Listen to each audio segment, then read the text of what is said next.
Thank you for tuning in to the Practical Preservation Podcast. Please take a moment to visit our website, practicalpreservationservices.com, for additional information and tips to help you restore your historical home. If you've not done so, please subscribe to us on iTunes, Stitcher, or SoundCloud, and also like us on Facebook. Welcome to the Practical Preservation Podcast, hosted by Danielle and Jonathan Kepperling. Kepperling Preservation Services is a family-owned business based in Lancaster, Pennsylvania, dedicated to the preservation of our built architectural history for today's use as well as future generations. Our weekly podcast provides you with expert advice specific to the unique needs of renovating a historic home, educating by sharing our From the Trenches preservation knowledge and our guests' expertise, balancing modern needs while maintaining the historical significance, character, and beauty of your period home.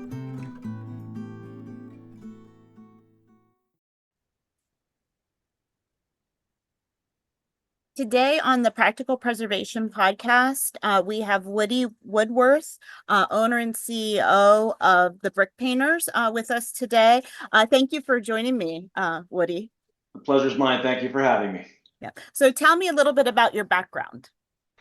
Okay, so I've been working in the restoration industry on and off for probably 30 some odd years as I was going through high school and college.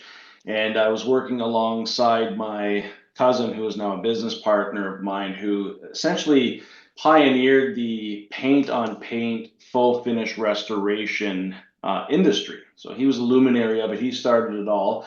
And I spent some time in technology as an executive as well. And recently, my partner decided that he was going to retire. And because I'd played an active role in that business throughout my youth and into my adulthood, I decided, along with my wife, who's my now business partner, that we would buy the company and take it to the next level. And one of the reasons for that is because of our background and having worked with it. And we like the idea and the concept of preserving history and heritage. And what Peter, who is the founder of the Brick Painters, did, he really created something, and he created some history for us as a family business as well. We wanted to be able to move that forward into the next generations and continue working in historic preservation. So for two different reasons. One is the physicality of restoring buildings back to their original charm and historic look, and the other one is to preserve that business as well as we move forward. Yes, yeah. I find the more preservation work I do, the more I realize that like maintenance is required in all areas of your life. It's not just at work. But so that idea of preserving both, the family legacy and buildings, something tangible, makes it resonates with me. We started out as a family company. I work with my husband now, but my parents, started it, and we worked with them for about 20 years. So, very similar. Exactly. It's a labor of love, right? It's a passion. Yeah. So, what drew you into old buildings or preservation? Was it just working, as a younger person, or was it something else? Well, originally it started as me needing money to get through school and that type of thing. Yeah. But really where the Brick Painters started was in these older buildings that had been, created back in sometimes the 17, 18, 1900s. And a lot of times what had happened is people had made the mistake at some point in time to actually put a solid coat of paint over brick. Mm-hmm. And everyone we speak to knows that you don't paint brick typically, right? Because it encapsulates the brick, and that eventually causes deterioration. There's some problems that go along with that.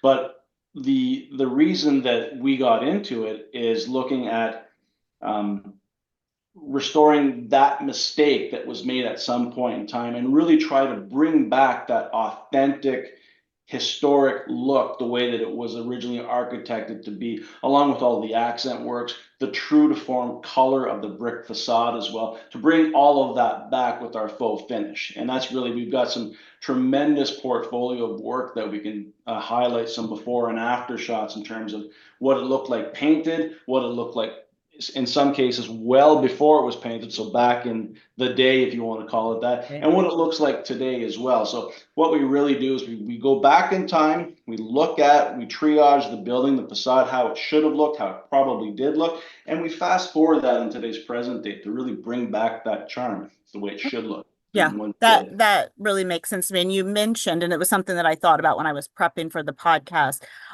You mentioned that, you don't traditionally want to paint brick because it can be damaging to the brick. So do you do anything to kind of mitigate that, or are you is it more like just a cosmetic?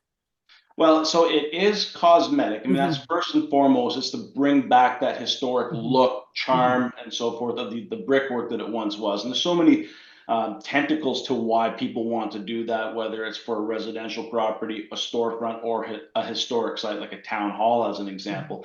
But we do things to remedy it so that it is longer lasting as well. So sometimes there will be some brick deterioration that we will repair as part of that. We act as a general contractor too.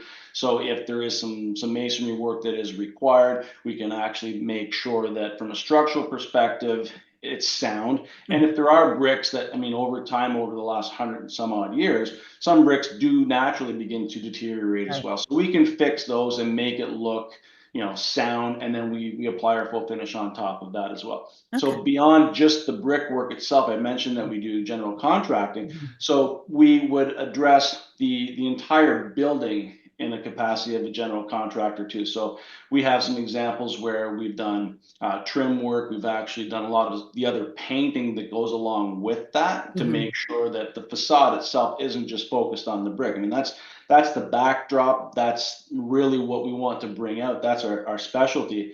But we do work with other organizations as a GC to make sure that we can really extract all of the beauty as it once was. Yeah, that makes a lot of sense to me. So you mentioned Peter as the founder of the company, but tell me a little bit about the brick painter's history. The brick painter's history really goes back to the late 70s, if you will, where Peter was working for a large brick manufacturer, and there was an opportunity for him to go and do brick staining. So, for example, there are times when there are different color of brick loads that show up on a job site when they're building a building, and sometimes they're mismatched. So once the building is finally erected, you'll notice that there, and you've probably seen this Yeah. many times, there's mismatched colors, and the owner won't sign off on it until the brick is per the purchase order and per the specifications on that. So his job as a youngster in the 70s was to go and, on behalf of this brick manufacturer, was to go and stain those to try and do the color matching. And what he really found his passion to be was in paint on paint, because his focus was primarily on the historic preservation. That's really the sweet spot that he kind of found his passion in. That's where he Yes. began to roll. And so he decided that that was not for him, that he could take the same type of methodology, that same thought process, and help fix things that were already in existence to bring them back to their original, look and charm. Yeah. Yeah. So And that's I don't know if this is like a proprietary question. So if it is, you can just ignore me. But is what you're doing, is it more paint than stain? Or is yeah. it staining? Okay. Well, so it's both actually. Okay. So when we talk about what the brick painters does or what we do, there's essentially two lines of business, but both focused on rectifying brickwork. So one of them, our main, let's call it our main passion, where we really get a lot of a thrill from a go-to-market perspective, is that historic preservation, and that typically is paint on paint. Okay. We do work with some newer homes and some newer buildings where there is some of that discoloration, where we can That you're trying to match. transform Yeah. using stain, which is much more permanent. It permeates the brick. It's, that's the second angle of it. And a lot more where we see that is in old, let's call them older residential homes, where, let's say, if you go back into the 1990s, especially in our area, there was a lot of red, almost pinkish brick, Mm. and it went up everywhere. And as the generations kind of, there's some attrition over generations, people move in, move out, those colors are no longer in vogue, Right. right? So they want to refresh it. They want to make it look a lot more current, more contemporary. So we're seeing a lot of requests for people to say, can you change the color of my brick, but don't paint it? Absolutely, we can do that. And that the transformations there are staggering too. But our main focus is we really try and get into the historic preservation. But sometimes there's one-offs and we do the staining. Yeah, that makes sense to me because there's one project that I can think of locally that is a fairly large building that was stained, but they actually stained like the form stone that was made to look like brick on a brick building. I don't know why they decided they didn't want the original brick, but that has really faded. But it's probably because it's not brick and it's the form stone because the stain can't permeate. So that makes sense to me now that you've explained that. Like now I understand why that happened. Yeah, yeah. Yeah. So you've mentioned some of your services, but are there any others that you haven't mentioned or that you want to go more in depth with? No, really, those are we do what we do and we do it extremely well. And that's what our focus is on. We've decided to stay the course and not dilute what our offerings are because we really, as we continue to go down this path of working with historic preservation, paint on paint, full finish, and the staining, it just helps us sort of compound our expertise in those different areas. So we're not really interested in on any of the other peripheral areas in terms of gaining expertise, but we do have an expertise in locating the right people to partner with to bring that value to the table. Yeah, that's a very important piece of it. Is there an ideal project for you?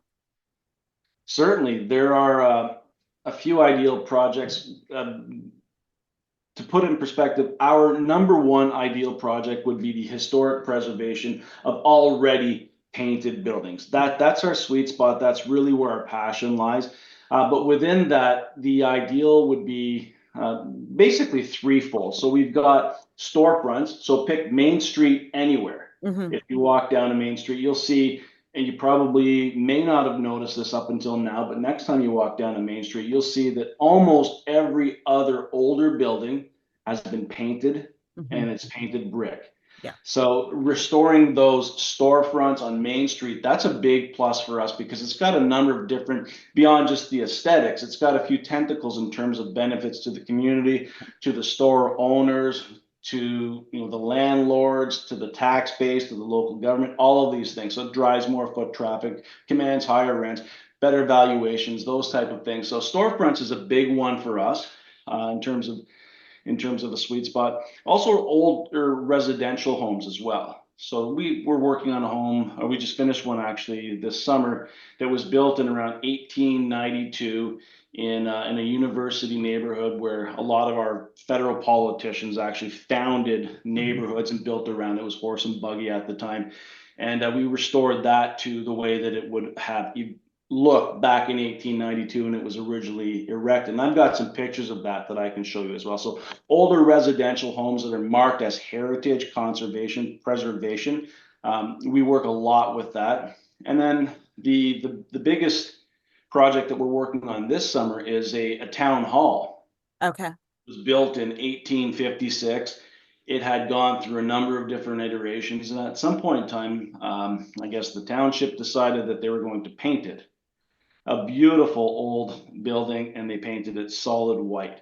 Oh, and goodness. over time, it started to flake, and you could see the brick permeating through the background, and it looked, for lack of better words, it looked terrible. Right. And so the town hall, the local councilors and the mayor decided to rally around this and asked us to come in and see if we could repaint it white.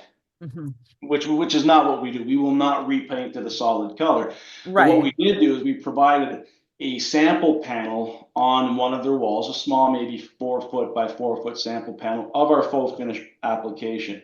And we showed them the full range of colors. We were able to see what the brick looked like beneath that as well. And we really extracted all of that and showed them. So what they did do is decide to hire us to essentially bring back that authenticity to the building as opposed to the solid color, which is what they were looking for in the first place. So that type of thing. And that has the same benefit as what we talked about for storefronts. So there's a market square rejuvenation project or revitalization project. And their goal is to have a lot more foot traffic so that when you're going to the market square with this new building, you'll stop and grab some artisan cheese, you'll grab a coffee, you'll have a bite to eat, that Right. kind of thing, to really kind of start spurring that economy. We've seen a lot of uptick in terms of it being the first big project, and it's spurring other organizations, other shops to want to regentrify their buildings as well. So there's really a lot of thrust and push in that community to start revamping the way that it looks to attract more people, more dollars, more excitement, more civic pride, that type of thing. Yes, yeah. And I did see on your website you have related to the Main Street that you have you help people with the facade grant applications. Yeah. And I know that like those are very important too for kind of refreshing and kind of making the downtowns look vibrant again, which is a huge driver of, you know, economic development then within the community. Yeah, yeah. So so tell me about the certified installer network. Right. Okay. So essentially what we are looking to do is we talked about, just to, by way of context, we talked about Main Street Anywhere just a few minutes Yeah. ago.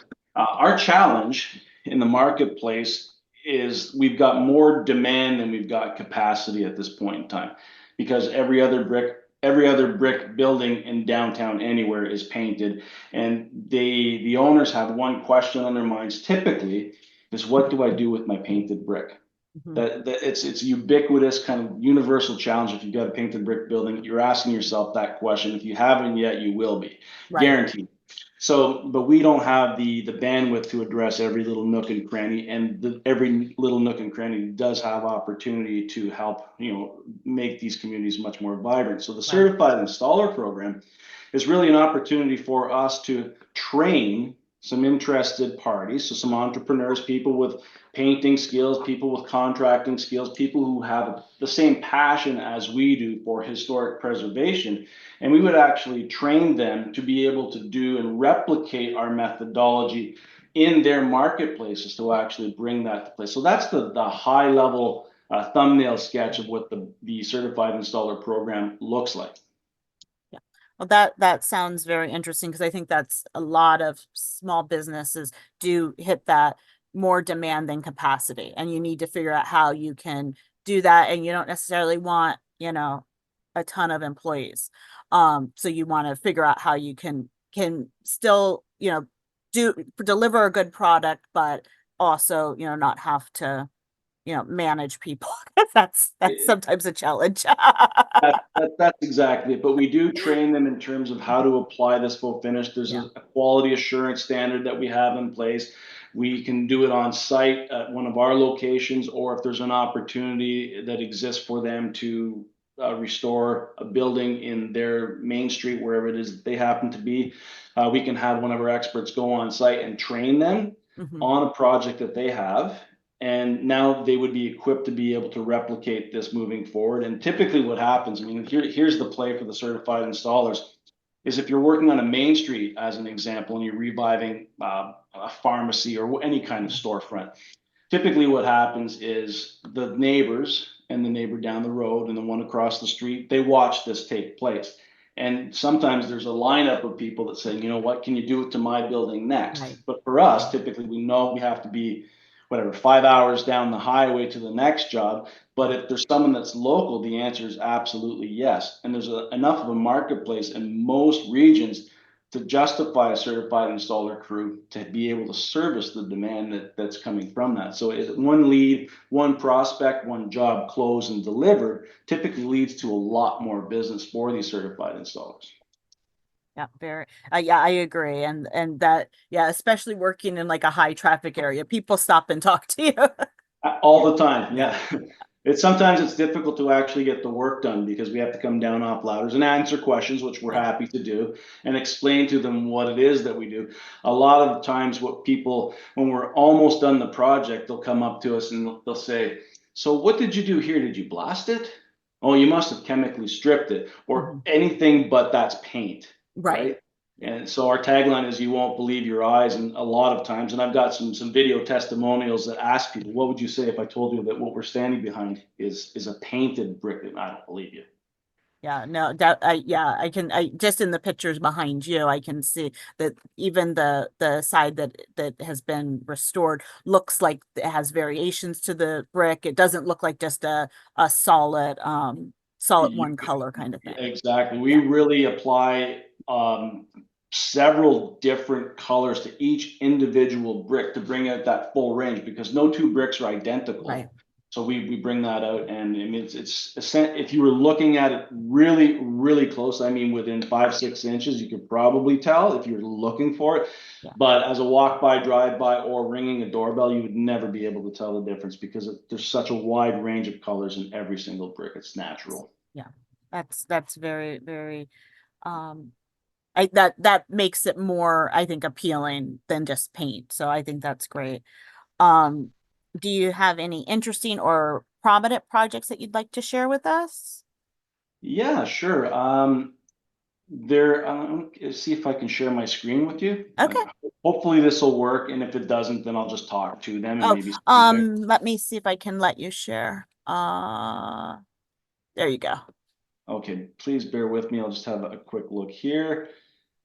Can you see my screen? I can. Okay, so what we're looking at here is a before and after picture. This is the home that I was talking to you about earlier that was built in 1892. Hmm. It had a painted green brick to it. No one knows when it was done. It was probably done sometime. The last coat of paint was probably applied in the 60s. And the after shot is what you see on the right, where you'll see that there's a full range of different colors that come out. We also, Yeah, it's beautiful. yeah, and it looks so unbelievably natural. And Hmm. when we were going through the process, there would be people that would walk by and stop and ask us the questions, and they would stop and they'd knock on the owners' doors and ask them questions about what they're doing and that kind of thing. The owners were fantastic for actually answering the doors and taking these random calls. Um, but that has completely stopped now for them in a recent conversation. People walk by it now and don't even notice that anything had happened. They just, from Assume a that's how it always neighborhood was. Hmm. from a neighborhood aesthetic point of view, they think it's always been like this. Yeah. So it's completely indiscernible. But if you look at the contrast between the before and the after, it's just absolutely staggering. And this is what once we triaged it, we figured that that's what it looked like originally. And we took down Yes. the awning and we did some other GC work as well. So there's Hmm. some new eaves troughing and downspouts and so forth, which we helped facilitate. But that's the before and after on that one. So that's we're really proud of this piece. Everything that we do, we're very proud of. But this Yeah. is one of the ones that we worked on this summer. This is the back of the building. Again, you see the same brick, painted green. There was an addition, if you see on the bottom. Oh, We yes. did not touch that because it had not been painted, but we dealt with the top of it. So the before and after, from the green to the full range of colors that you see on the after shot, Hmm. that's one example of it as well. Um, and then there's this one. We talked about Main Street. We talked about a pharmacy, as a matter of fact. So this is on the before side, probably beginning of August. Okay. And what we see on the right side is when the job was complete, probably towards mid to late August. Okay. And so we brought back out the accent work, which if you can Hmm. see Oh, I on can see it's indented. Yeah. yeah, exactly. So we brought all of that accent work back out, and the difference is absolutely, staggering. And we've got, again, we talked about this before. We've got people, 2, 3 different businesses down that now have expressed interest in doing what they just did to their storefront as well. So that's an example of a Main Street anywhere kind of project. And you'll see these buildings now that your eyes have been open to it, and we're Hmm. having this conversation. You'll see them everywhere. And again, to drill that point home, the big question is, what do I do with this? Because there's typically been several options: sandblast it, chemically strip it, Right. or just paint on paint again, right? Spray paint it on or roll it on. And those have typically been the options, but none of them actually, well, spray painting is typically a lot less expensive. So is a roller option, Right. typically a lot less expensive, but you get essentially what you see here, and you're up for the same types of challenges in a few years when the paint begins to flake and peel. Yes. And when that does happen, it usually only happens in one area. And when that happens, in the one area. Some will take a roller and roll on where the paint has been Right. blemished, but now it looks like a Band-Aid on the building so if and when down the road that does happen, because with the brick paint full finish methodology, no two bricks are alike. We can actually touch up an odd area here and there, and it would be completely indiscernible to the eye. Right. Which makes it, from a total cost of ownership, a maintenance perspective, much, much, much less expensive. Plus, you get that authentic look. So that's one of the areas. And I guess, Danielle, the other one that I will show you here is for this season. This is our pride and joy in terms of a town hall that we talked about. Oh, yes. So what we'll see here on the far left is the market square. This is the only photo. I don't even think it's a photo. It's probably just an artist rendering. Well, I was thinking it might be a postcard. You know what? Yeah, thank you. It does look like a Yeah. postcard. And I think that was the only picture or historical sort of photo capture or image of that. So what we have here, you can see the horse and buggies. It used to be a market Oh, back yes. Yeah. right? So I mean that's how far back that goes. We don't have an exact date, but it was built in 1856. So more or less that's the time frame where this would have been taken and the postcard been sent. And the same picture that you're looking at in the middle is May 2024, prior to us having started our restoration work. So you can see the paint is flaking on the pillars, and on the far right is what the finished product looks like. It is beautiful. Thank you. Yeah. And you'll notice in the middle here, I don't know if you can see my mouse or not, but all the flaking paint. What we did do is we refinished not just the brick, but we applied our methodology on the stone here as well, on the foundation. So it's not a white, it blends in perfectly with the rest. Yeah, it looks like what a stucco or something like that would look like. Yeah, and that's our full finish that we applied to it. So what we did is we did way before, during, and way after the way before shot, just to try and show you that we did triage it. We figured out what the colors were. We matched it to the very best of our ability, and that's the finished product. And the mayor, he did an interview. He said he's just absolutely tickled pink. There's been and those are his words. Yes.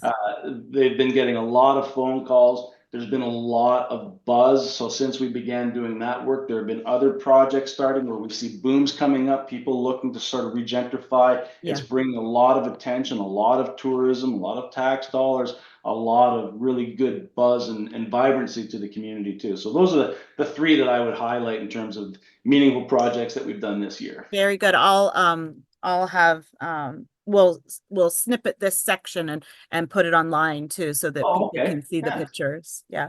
Great. So are there any trends or challenges that you see in preservation?